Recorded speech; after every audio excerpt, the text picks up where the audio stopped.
The Atlanta Braves make another move to the coaching staff and one that reeks of desperation. Let's get into it on today's episode of Locked On Braves.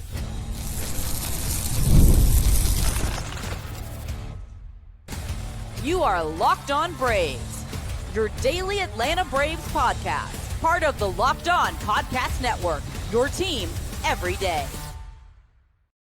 Hey, and welcome back to Locked On Braves, part of Locked On Sports Atlanta, where we cover your favorite Atlanta sports teams each and every day. I'm your host, Jake Mastroianni. You can follow me on social media at ShortstopBall and check out the podcast there at LockedOn_Braves on X and Locked On Braves on Instagram. If you're new and watching this on YouTube, please do me a huge favor. Hit that thumbs up button, hit the subscribe button if you're new, and leave me a comment down below. And if you're listening on the audio version, please leave me a 5-star review on Apple, where the majority of our listeners come from. Thank you so much. But we're available wherever you listen to your podcast. So make sure you leave me a good review. Would appreciate it. And thanks so much for making Locked On Braves your first listen of each and every day. On today's episode, we're going to talk about the coaching change at third base and why it feels like a desperate move for the Atlanta Braves and maybe a sign of bigger moves to come down the road. We'll also get into Monday's loss to the, what day is it? I don't even know. It's Tuesday. It's Tuesday's loss to the Arizona Diamondbacks. Spencer Strider's performance. Is there a reason to be worried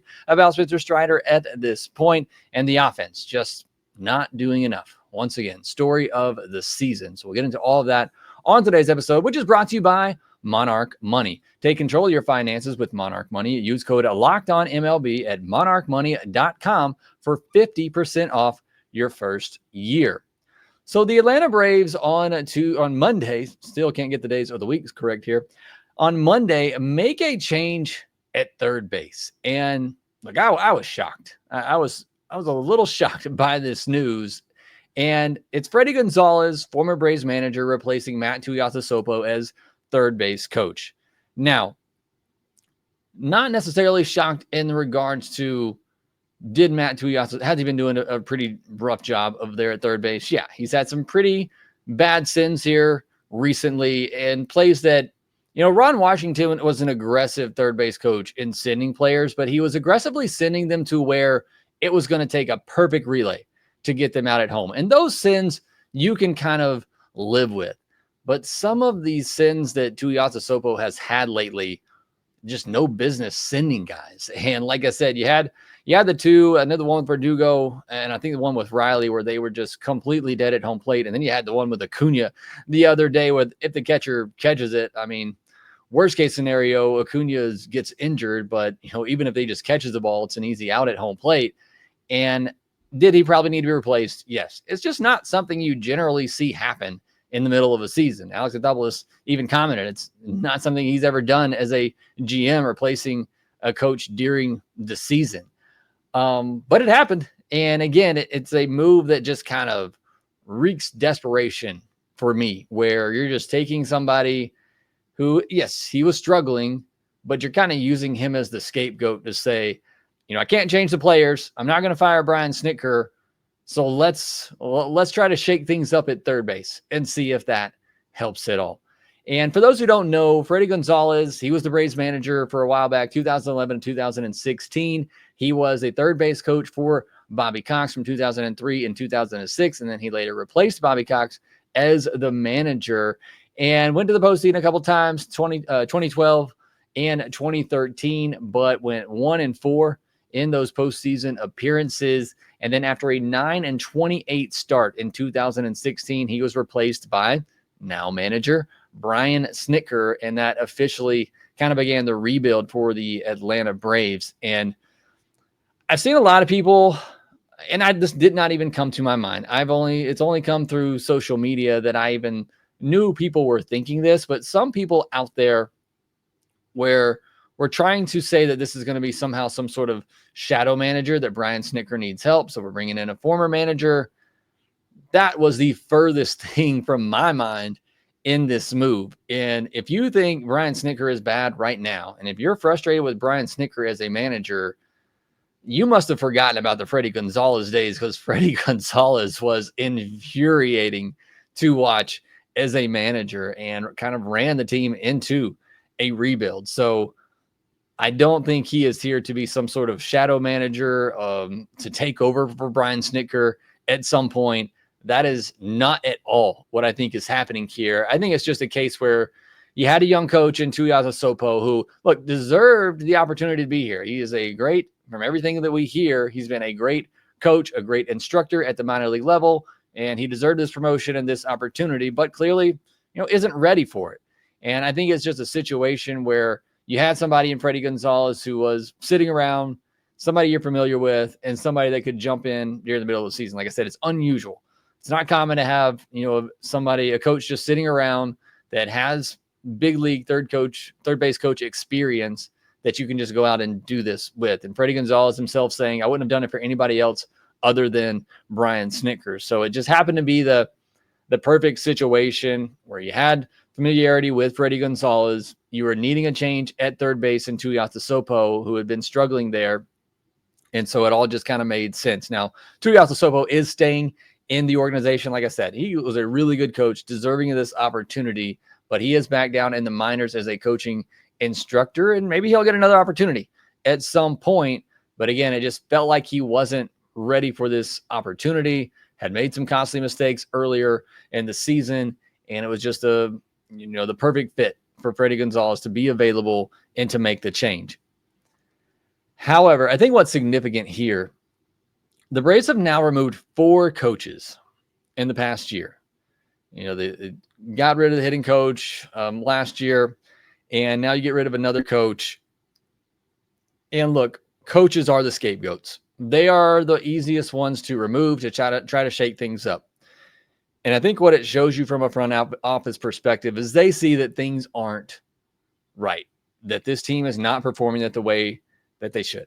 I ultimately believe that most of that comes down to the players. Yes, coaching is a part of it, and they play a role in it. I know if you've been listening to the podcast for a while, I've kind of dismissed the notion that the managers, that coaches have that big of an impact. And I still believe that. I still believe it ultimately comes down to the players, especially at this level, but coaching does help. And I think the front office is seeing that this team's not performing the way that it should. We can't get rid of the players, so we're going to try to shake things up with the coaching staff. And to this point, it hasn't worked. And look, I have said from the beginning, when Brian Snitker signed his current deal that he's on, that I thought he would retire after 2025. Going into his age 70 season, it just felt like this was always going to be the time where Brian Snitker stepped away. I do not think they are going to fire him in the middle of a season. Talk about being shocked that they replaced Tuiasosopo and found somebody to replace him with in the middle of a season. I would be shocked if they fired Brian Snitker in the middle of a season after everything he's given to this organization, right or wrong.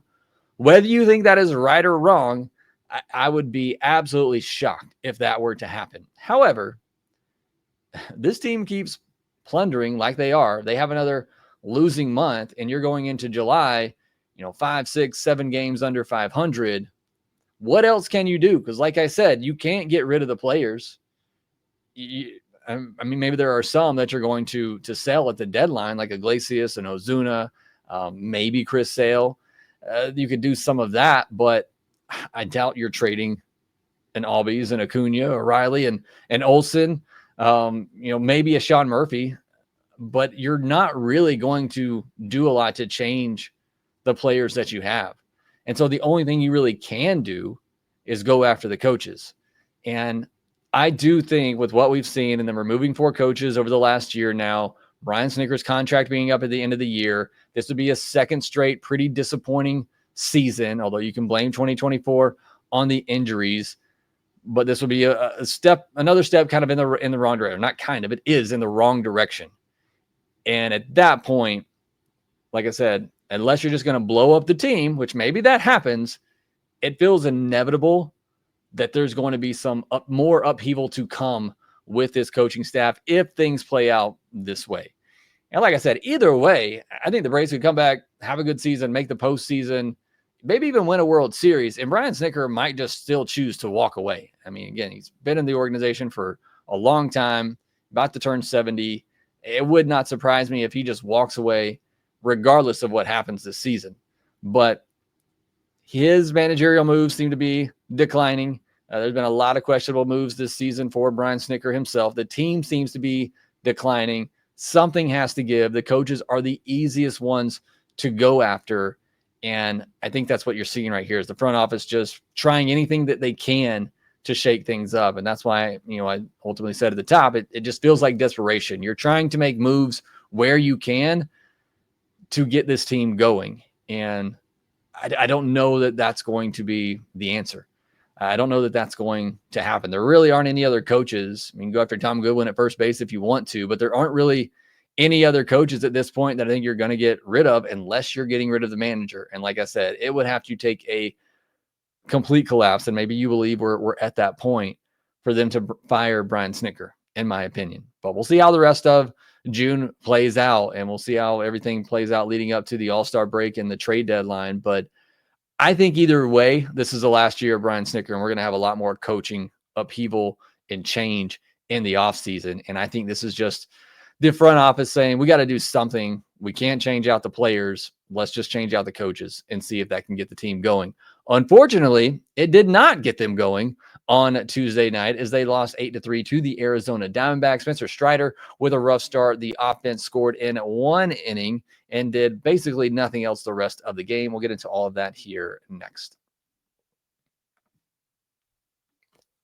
Ever check your bank account and wonder, where did all the money go? I do it all the time between dining out, online shopping, entertainment, having a bunch of kids running around your house that are getting hungrier and hungrier as they get older. It's easy to lose track of where all that money goes. And that's where Monarch Money comes in, your personal CFO, giving you full visibility and control over your finances. Monarch Money isn't just a budgeting app. It's a complete financial command center. You can track all your accounts, investments, and spending in one place, so you stop just managing your money and start building your wealth. Managing money with your partner is smoother than ever, and I can't tell you how important that is in a relationship and in a marriage. You can track shared and personal accounts, set goals, and stay on the same page without all the stress. You want to take all the stress possible out of your relationship, and you can do so with Monarch Money. Take control of your finances with Monarch Money. Use code LOCKEDONMLB at monarchmoney.com for 50% off your first year. That's monarchmoney.com, code LOCKEDONMLB for half off your first year. Thank you, as always, for making Locked On Braves your first listen of each and every day. Go check out the guys over at Locked On MLB for your second listen. You got Sully. You got the guys from MLB Game Night bringing you the biggest highlights from each and every day. Unfortunately, not a lot of Braves highlights on there right now, but still, go check them out. They do a great job on the podcast at Locked On MLB. We'll have 2 more shows coming your way this week. We'll be recapping the rest of the Diamondback series on Thursday night and then have a mailbag episode coming your way on Friday. Now, as for the game on Tuesday, I got the day of the week right this time. Spencer Strider got the start on the mound, coming off a pretty good outing his last time out. He did run out of gas, but it was the most dominant outing we had seen from Spencer Strider this year. So seeing how he would follow that up against a really good offense in the Arizona Diamondbacks, a team that doesn't strike out a lot, and it was a bit of a letdown. 5 innings, 6 hits, 2 walks, 5 earned, 4 strikeouts, 3 home runs allowed. Those were killer. And just 85 pitches still. So, I mean, not going too deep into the pitch count and able to get through 5 innings this time, which I guess is an improvement. 9 hard hit balls allowed. He did have 14 whiffs. That's a pretty good number, especially in 85 pitches. 8 of 14 on that slider, 2 of 4 on the curveball, which he threw 11 times, and 3 of 4 on the changeup, which he threw 5 times. So he did mix in that curveball and changeup a little bit more. We talked about that last time out, that he's probably going to have to start mixing in those pitches more than he's comfortable doing. But with the diminished fastball velocity, you're going to have to rely on those other pitches a bit more. And he threw 39 four-seamers in this one, 30 sliders. So you saw the four-seam usage come down a little bit, but unfortunately still just having control issues with that four-seam fastball. And that's really where he got hurt in this one. A couple of four-seam fastballs at 95 right down the middle, one to Carroll, one to Marte. They both left the yard. And you can't get away with that even with 97, but especially not with 95. You cannot get away with that to their top 2 hitters. And that's really what hurt Spencer Strider in this outing. You also left a changeup up to Ketel Marte, who hit it 445 feet. So it was really just a lack of command. And when he made a mistake tonight, those 2 hitters in particular just made him pay. Another run he gave up Was after a double on a pitch down the middle, but then a bloop hit by Gabriel Moreno. And look, you'll kind of live with that. Just one kind of stranded, one run here, but the home runs and just leaving those pitches over the middle to get crushed is really what hurt Spencer Strider in this one. And I think and I've talked about this with Spencer Strider going forward, you're really going to have to see him pitch differently. Until that velocity comes back, and hopefully it does come back, he's going to have to be a different pitcher. And I think you saw part of that tonight. You look at the 4th and 5th innings in this game, and you really started to see him dial off the four-seamer even more and really go more to that slider and curveball. And I think that's just going to have to be the plan for Spencer Strider right now. He's probably going to have to pitch backwards more. He's going to have – the slider is still really, really good. Like I said, got plenty of whiffs on the slider.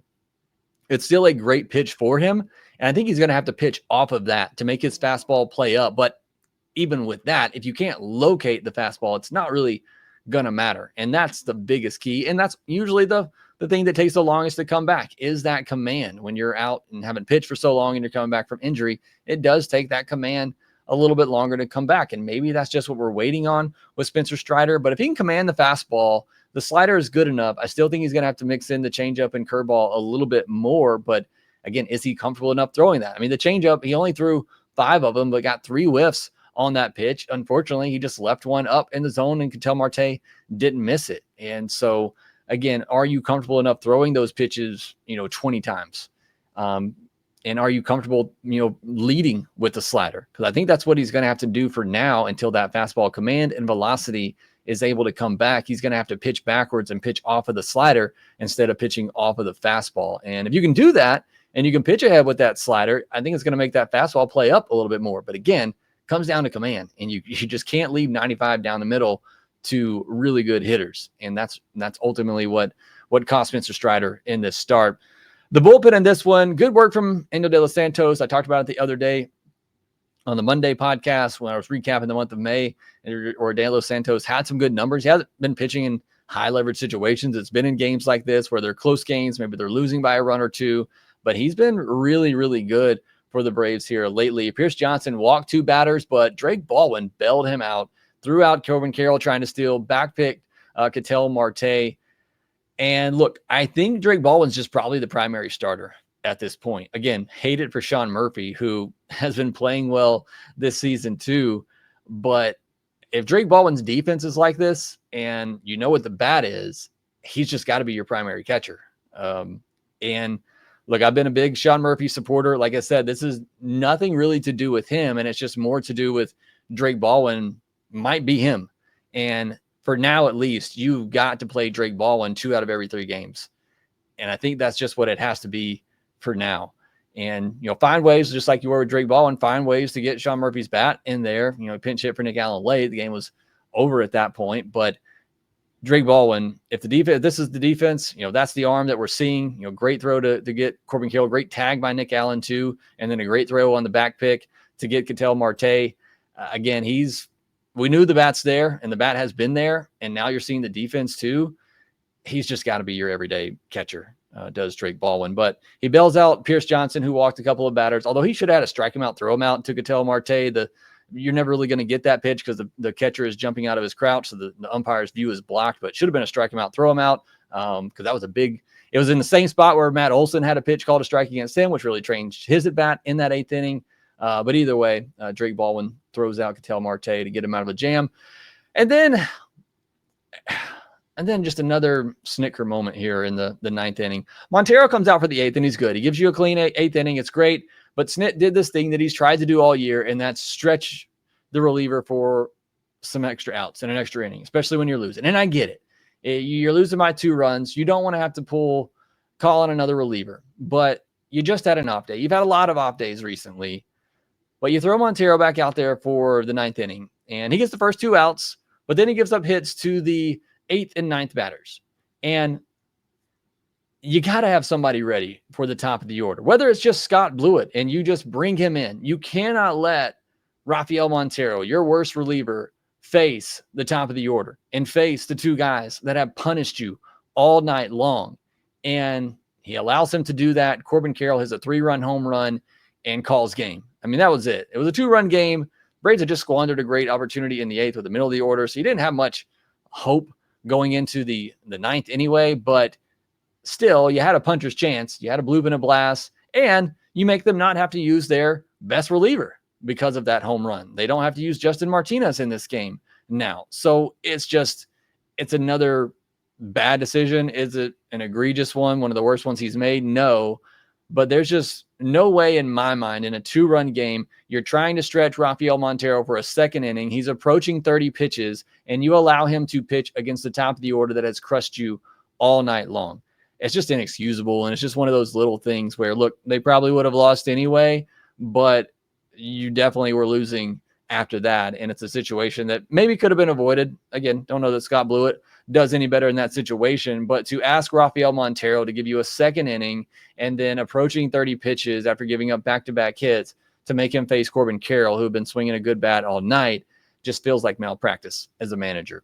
And then offensively, what really frustrated me in this one is you had the walks leader in Zach Gallen coming into this game. And look, Zach Gallen had a good game. He's capable of throwing good games. I thought he threw the ball really well on Tuesday night, especially to right-handed hitters. He was just dicing them up. A really good pitch sequence to Ron Acuna Jr. actually to start that 4th inning where the Braves scored all those runs. But you had the walks leader coming into this game in Zach Gallen, and he throws 5 pitches in the 1st inning, 11 pitches in the 2nd inning, and 7 pitches in the 3rd inning. When you are facing a team that's biggest weakness is their bullpen. Their second biggest weakness has been their starting rotation, but their biggest weakness has been their bullpen. And you let Zach Gallen get off the hook with 23 pitches in the first 3 innings. And then even after that long 4th inning, his pitch count was still really good. And then you do nothing after that to continue to push him, and he's able to get through 7 innings. That just cannot happen. That is inexcusable from an offensive game plan and approach. You have got to do a better job of forcing Zach Gallen to throw more pitches, put some pressure on him, do something.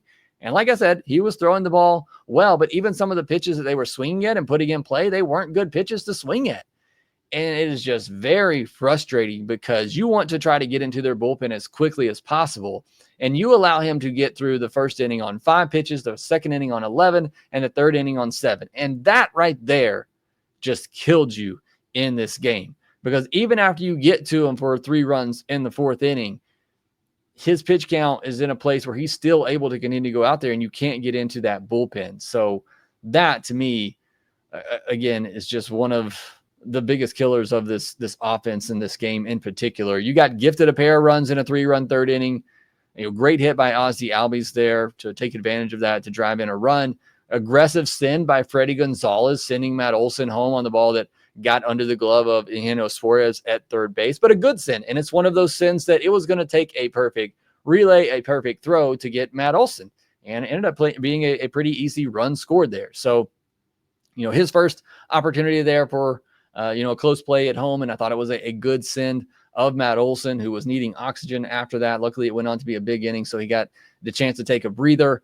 But you had 9 innings in this game, and you had 2 real scoring threats. You had that 4th inning, which again was gifted thanks to a big error by Suarez, and you had the 8th inning where you had Ronald lead off the inning with a single. Drake Baldwin gets him out on a force out, but is safe at first, and then Riley gets a single, putting 2 on, 1 out for Ozuna and Olson, and Olson strikes out. Again, a tough pitch at the bottom of the zone that's called a strike. That's in the back of his head, and he later strikes out on a splitter, but he also missed a fastball right down the middle in that at-bat. And then Ozuna absolutely obliterated a baseball, but didn't get under it quite enough, and Alek Thomas was able to run it down in center field. That felt like the moment right there. As bad as this game had been going, I felt pretty confident this offense was going to make a run and get back in this ball game, and that felt like the moment when you had 2 on, 1 out for 2 of your best hitters.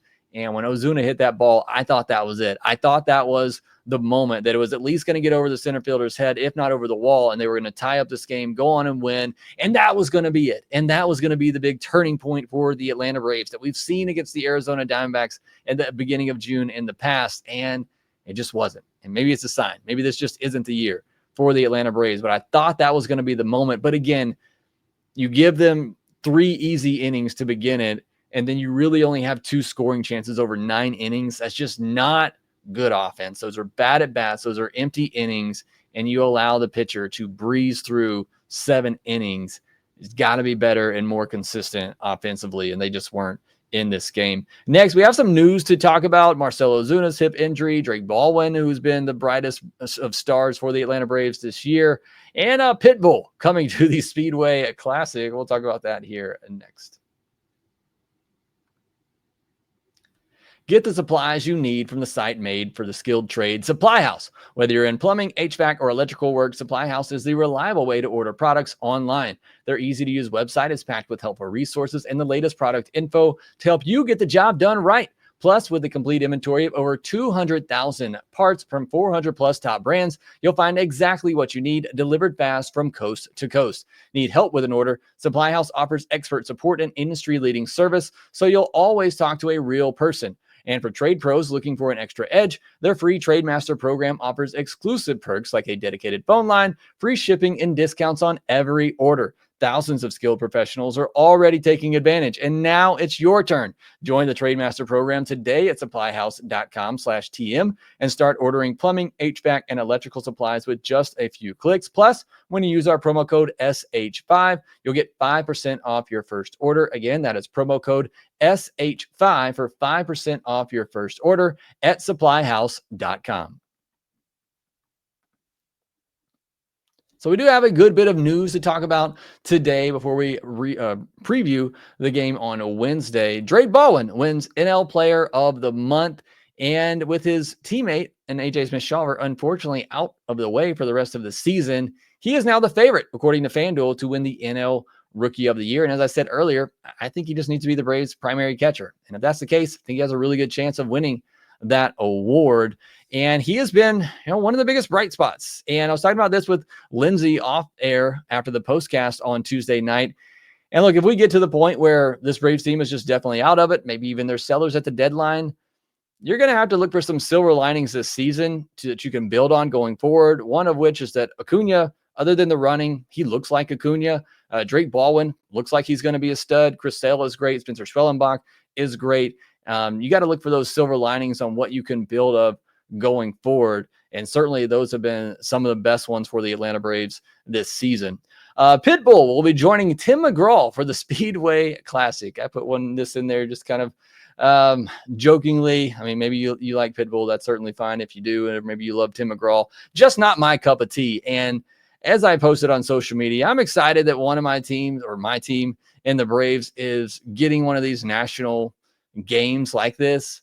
I could care less about them playing baseball in a racetrack. I could care less about Pitbull and Tim McGraw. It just, again, I'm sure it'll be a nice venue. It'll be a fun thing. I'm just having a hard time getting excited about the Speedway Classic. But hopefully you are. And if you are, good for you. I'm not trying to diminish that. It's just, that's a weird combination too, Pitbull and a Tim McGraw, but we'll see. Hopefully it'll be a good time. Hopefully the Braves will be playing well. That's what we're all hoping for. Maybe the biggest of news here, Marcell Ozuna dealing with a hip issue. Was batting 5th on Tuesday, so down in the order a little bit. Don't know if that's in response to the hip issue, but he said in an article posted by David O'Brien of The Athletic that he has a tear in his hip. And Ozuna is quoted as saying, "I don't want to rotate because my hip is shut down." That sounds bad. Should they just put him on the injured list and hope that it heals up? You got a guy in Drake Baldwin that you're trying to find more at bats for, so you could fill him in there for now. Certainly don't want to take Ozuna's bat out of the lineup. Yeah, he's had some empty stats this year so far and hasn't been good with runners in scoring position. Neither has Olsen or anybody else really.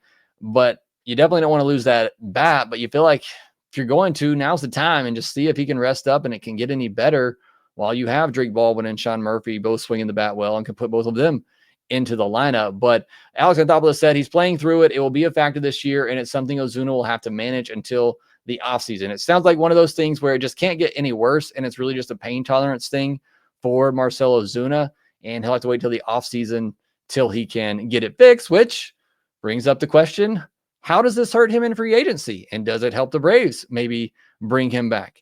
Again, we've talked about a lot, kind of would like that DH spot to be a little bit more fluid. That way you can get, one of the catchers in there. You can get Acuna a day in there. But, if this just plummets Ozuna's market and you can get him back on a good deal, 12, 14 million, something like that, I think you have to do it. Unfortunate for him on the timing, but I got to imagine that this affects him in free agency, especially if we see the rest of the season, the power is just not there, which has hit 4 home runs in the last 2 weeks. So I don't know that that's been a huge issue overall, but definitely something to think about going into the offseason. AJ Smith-Shawver's meeting with the doctor on Thursday to determine whether or not he needs full-on Tommy John or will try an internal brace procedure. I think I said the other day that AJ Smith-Shawver had already had Tommy John before, but he has not, at least as far as I can see. So this will be his first if he does have to have it. I just kind of assume every pitcher's had it at this point. But we'll get the news of that likely on Thursday, if not Friday. And then some former Braves that don't re-sign with the Atlanta Braves as the Orioles get Chadwick Tromp on a minor league deal and the Cardinals sign Tyler Matzik on a minor league deal. So again, Alex isn't just bringing back all the old former Braves and castaways, but would like to get Trump back in the system. Matzik would have been a cool story, but not to be for the Atlanta Braves. And on Wednesday, the Rays will try to bounce back with Chris Sale on the mound going up against Merrill Kelly. Again, it is early June. Feels like a must win. After you drop game 1 of this series, you got Chris Sale on the mound. He has been brilliant lately. Merrill Kelly, certainly somebody that can pitch and keep hitters off balance, especially when you're facing hitters that are good at getting off balance like the Atlanta Braves.